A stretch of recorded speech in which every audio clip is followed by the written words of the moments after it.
Are you struggling with writing a personal statement or summary for the top of your CV or resume? Well, watch this video for my simple formula.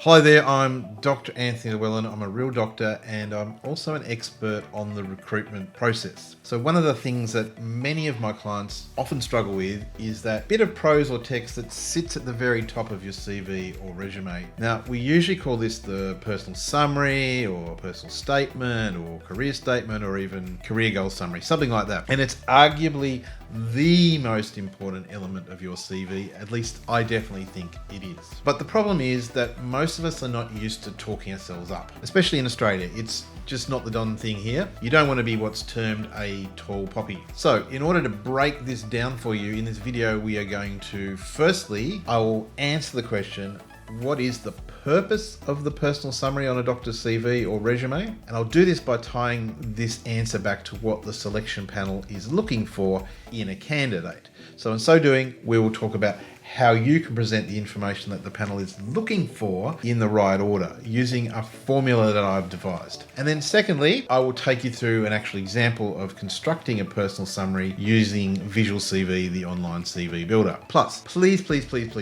watch all the way through, as I have a special offer for you if you're looking for an easy way of fixing up your CV. Okay, so what is the purpose or function of a personal summary on a CV? Well, if the function of a CV is to get you an interview, then the function of a personal summary is also to get you to that interview. If you bear in mind that for many selection processes, the initial review of each CV is a matter of, say, 7 or 8 seconds, then a well-written summary at the top of your document is going to be crucial, as it's going to attract the eye of the reviewer and they're going to read this to find out what is in the rest of your CV to save themselves some time. So what we need to understand is what the CV reviewer is actually looking for here in these few seconds. Looking to sort between candidates that are worthy of an interview versus those who are not worthy of an interview. And it is the CVs of candidates which read as if they are most suited to the job that will end up being selected for the interview. So you do of course need to show that you meet the selection criteria in your CV or resume, but you need to go a little bit deeper than this. Selection panels are primarily looking for one thing initially,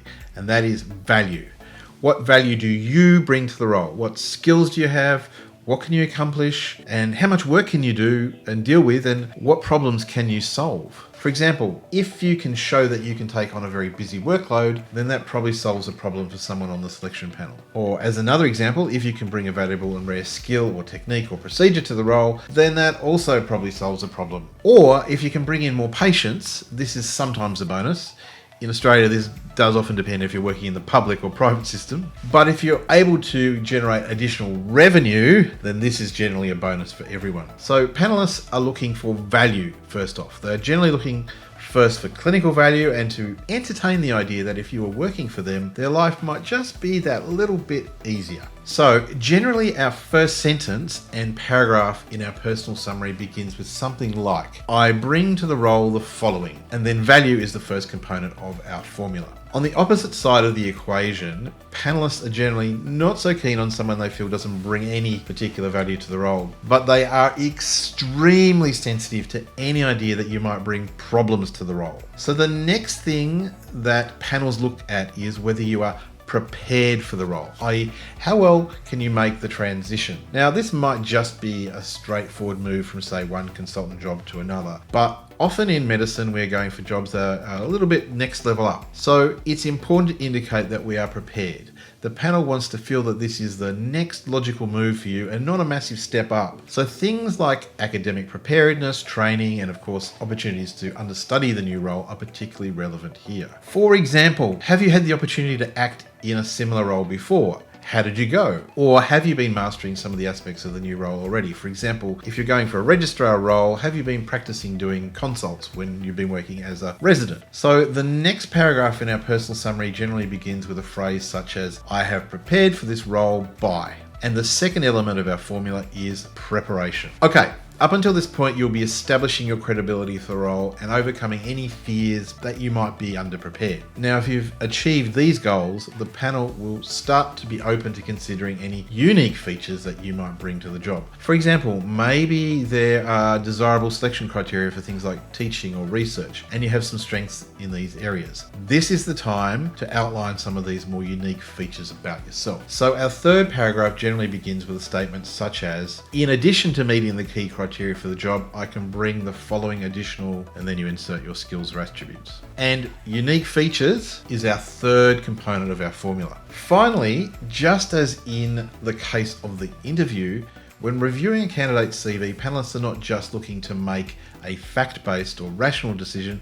There is also an emotional aspect to making a hiring decision. Selection panels need to feel good about the decisions that they make. So your next paragraph is the appropriate place to outline how the opportunity will help you in your career and therefore make you grateful for the opportunity. Now, maybe it's as simple as getting to work with a team that you liked working with before, or perhaps it's the opportunity to learn a skill or procedure that will advance you in your specialty career. Whatever it is, our next paragraph generally begins with a statement like, this opportunity will be invaluable to me because, and gratitude is the fourth element of our formula. After you have accomplished these 4 tasks, you will generally have 4 brief paragraphs, and you may want to merge 1 or 2 of these together. As a final step, I do always suggest writing something confident about yourself. Panels want to interview candidates who are appropriately confident. So you might say something like, in summary, I'm a reliable team player and I'm confident I can make a strong contribution to your team. So that's our formula. Value, readiness, uniqueness, gratitude, and confidence equal getting an interview. Now let's have a look at an example of writing an actual personal statement using VisualCV. Okay, so here we are over in VisualCV, my preferred online CV builder, and we're going to take you through an example of constructing a personal statement for a typical scenario. So in this scenario, we've got obviously a made-up name, Dr. Alex Ward. Alex has their medical degree and a recently achieved fellowship with the College of Physicians, let's just say in general medicine, just to make it a little bit easier. So this is a typical scenario. You've finished your training, you don't have any really consultant experience, and as I said, we're going for our first consultant position. So remembering our formula, value, readiness, uniqueness, gratitude, and confidence leads to an interview. Some other information about Alex: they've done all their training in this service, so they're kind of in that inside running candidacy position, which provides a bit of an advantage. So let's just pad that out a bit. Obviously, we haven't got years of experience as a selling point here. Bring to this role contemporary knowledge of general medicine, as well as extensive experience in the local service, working in a range of general medical units, as well as other specialty services, and we might just say including, cardiology, gastroenterology, intensive care, respiratory, and infectious diseases, or something like that. Okay, so we're just showing that we've got lots of recent experience. We've got the contemporary knowledge of general medicine. We could probably sort of build it up a little bit, but let's just move on to the readiness bit. I'm prepared for this role, having completed all of my advanced training in the local service, demonstrating a good aptitude for the consultant role by, for example, so we might just put some of the examples that they've been allowed or entrusted to do as an advanced trainee by, for example, providing general medicine consults to other specialty services, independently running the medical acute care unit for 3 months with remote consultant support, and establishing an outreach general medicine clinic at regional hospital. Okay, so we've established our candidacy position and we're showing that we're ready. So then we want to bring in the unique features. Additional qualities perhaps instead. Civ experience in teaching as a conjoint of the local medical school. Capabilities in teaching. I'll just make that a full stop. Firstly, I have been a conjoint of the local medical school for the past 5 years and have taught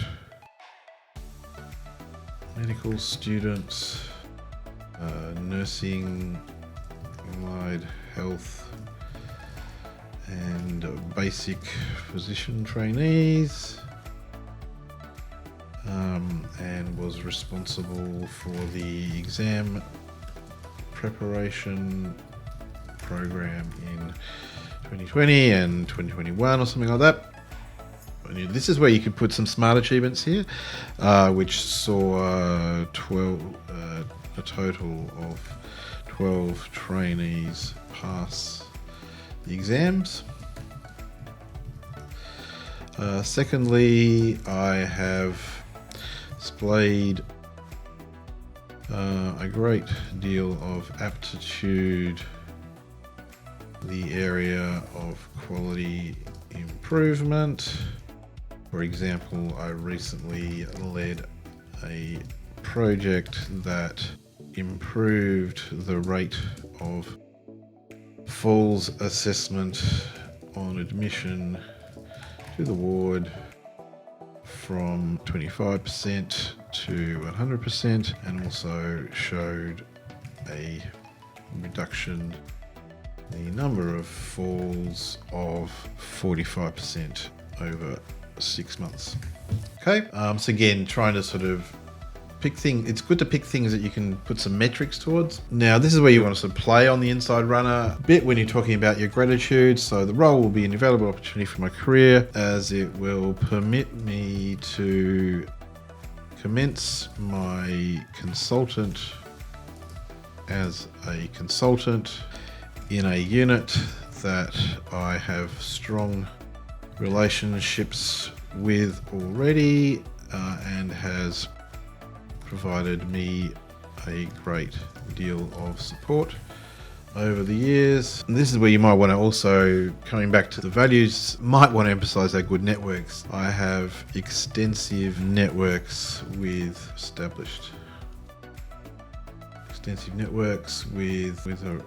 range of specialties and specialists,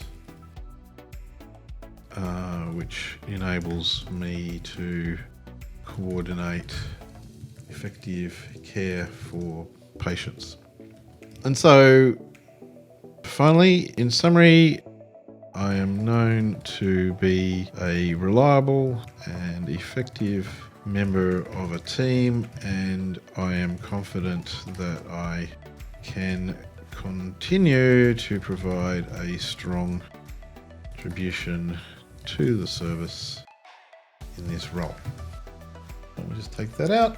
Obviously, if we're doing the full resume, we'd put down our work experience, our education, our referees, etc., other information. But you can see that on the longer side of a personal summary, but you would definitely be able to put in at least your current job here, which is the other thing you want to get on the front page of your CV or resume. If we preview this, we can see we've got a space for the work experience. We've got space down the side to put some other things, and this really stands out. And this is the thing that you want to emphasize on the front page of your resume. We could use the subheader for a bit to add a few other things in as well. Maybe trim this up a little bit if we want to sort of emphasize our current job. But that is how you put together a personal statement or personal summary, career goal summary, whatever you want to call it. The summary at at the top of your CV or resume using online builder like VisualCV. So that's how you put together a personal statement for your CV or resume. Now, if you're wanting a bit of extra help with your CV and you want to also speed up the process, because I know you're time poor, you notice that I was using VisualCV to demonstrate how to write a personal summary on your CV. Now, VisualCV does a great job of helping you put together a CV in a short space of time. And it also helps you to make it look good out of the box with one of the many templates that they have available. You can actually work with me on your CV using VisualCV by enrolling in my CV bundle program, which includes a year's subscription to VisualCV as one of my clients, as well as my Make a Great Medical CV course and a personal review of your CV by me after you've gone through the process of reformatting it. Click on the link here or in the description down below about how you can get this bundle at a discount just for watching this video. So like, subscribe, turn on notifications, and I will see you in the next video.